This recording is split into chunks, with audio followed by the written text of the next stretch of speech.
విశాఖలో అయోధ్య వివాదం ముగిసింది. ఏంటంటే అయోధ్య రామాలయ రూపంలోనే సేమ్ ఒక సెట్ వేశారు. అంతవరకు బాగానే ఉంది, తప్పేం లేదు. ఎందుకంటే చూడాలని కోరుకునే వాళ్ళకి అలాంటి రూపాన్ని ఇక్కడ చూపించడంలో తప్పేం లేదు. కానీ అందులోకి మరి అంత పెద్ద సెట్ వేస్తే ఖర్చు అవుతుంది కదా. ఆ ఖర్చుని మేము ఈ సెట్ వేసినందుకు ఇవ్వండి అని కాకుండా ఆ లోపల దేవుడిది విగ్రహం అదే మోడల్లో పెట్టి ఆ విగ్రహానికి పూజలకంటూ 50 రూపాయలు, దర్శనానికి 50 రూపాయలు, ఆ తర్వాత ఇతర కార్యక్రమాలకంటూ ఏదో రాముల వారి కళ్యాణం కూడా చేస్తామంటూ 29వ తారీఖున డబ్బులు వసూలు చేశారు. అంతవరకు కూడా చేయడానికి ఏమీ లేదు. ఎందుకంటే మనకి ఇళ్ళ దగ్గర కొన్ని విగ్రహాలు తీసుకొచ్చి పూజలు చేస్తూ ఉంటారు. వాటికి కూడా మనం వాళ్ళు అడిగినటువంటి ఇస్తే చేస్తారు, లేకపోతే లేదు. కాబట్టి అక్కడ కూడా చట్ట ప్రకారం ఏం చర్య తీసుకోవడానికి వీల్లేదు.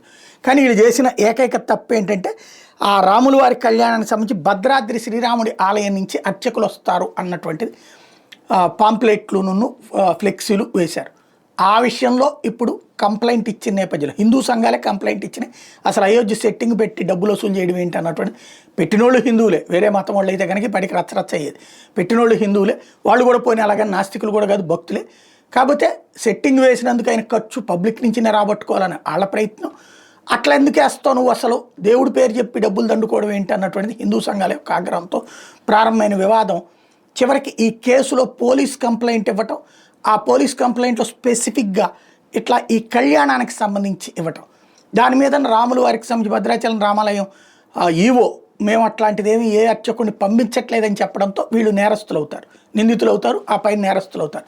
ఆ పాయింట్ మీద చీటింగ్ చేసి పెట్టచ్చు. మిగతా సెట్టు ఇట్లాంటి వాటి మీద కుదరదు. ఎందుకంటే అవన్నీ కూడా పర్మిషన్ తీసుకునే చేశారు. ఒక ఎగ్జిబిషన్ తరహాలో పెడతామని పర్మిషన్ తీసుకుని చేశారు. కాబట్టి అక్కడ ఆగలేదు, ఇక్కడ మాత్రం సమస్య అయింది. ఇప్పుడు ఆ అంశం మీద ఇవాల్టితో ఆ సెట్ క్లోజ్ చేయబోతున్నారు అన్నమాట.